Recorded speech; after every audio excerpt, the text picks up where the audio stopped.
Hello, it's Tracy Dix here again from Wyrd Learning, and today I am on day 43 of my conversion card challenge.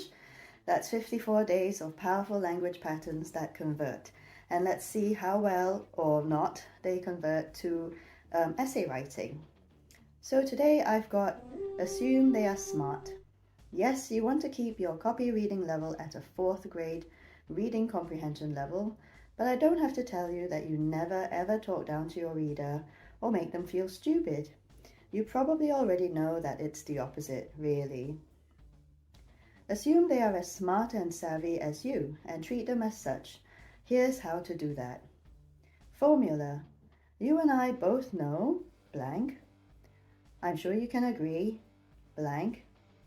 I don't have to tell you blank. Example in action. I know that you know your digital product needs a sales page.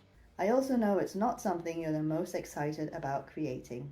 So here, I would say that the day that the copy card refers to would be very easily translatable to the academics and tutors who are marking your work.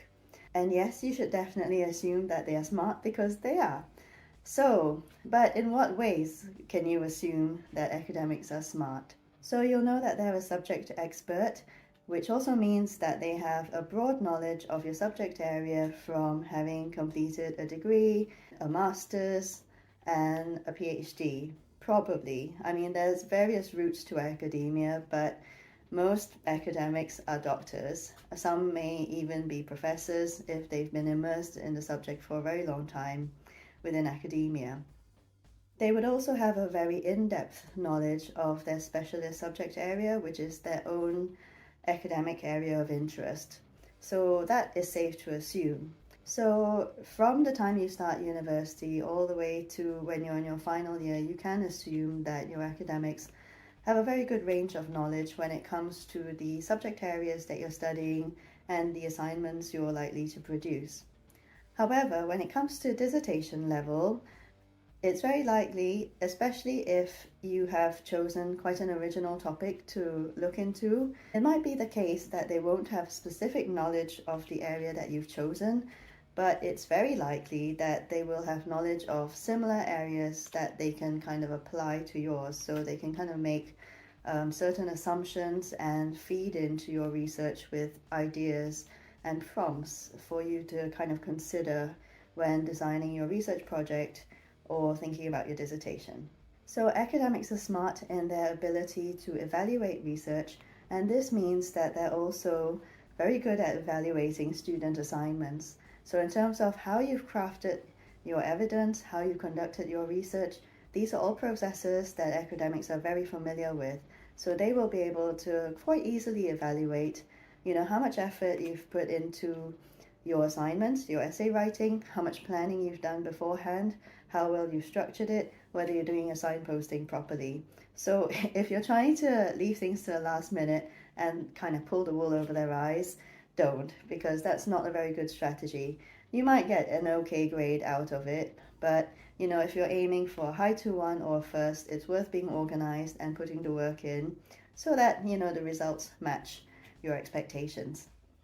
James also talks about keeping things 4th grade level, which came up on day 38.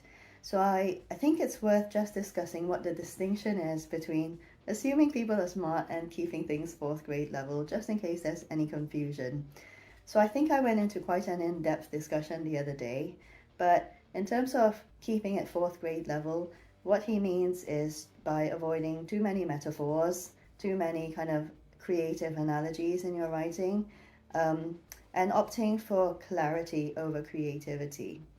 But in terms of assuming they are smart, you need to be very specific in academic writing about what exactly you mean when you're describing something.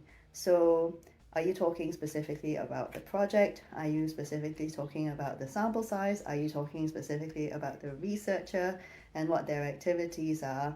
You need to kind of pinpoint the precise language to help academics understand your work. Although they are smart in terms of understanding students' habits, because, let's face it, many of them were students once as well, so they've been through all the processes, they've left things to the last minute, they've submitted assignments, they failed and then gotten better at it over time through practice. However, one thing they are not is a mind reader. So don't assume that their subject knowledge means that they will know exactly what you're talking about, because believe me, every student will approach assignments and interpret things in different ways.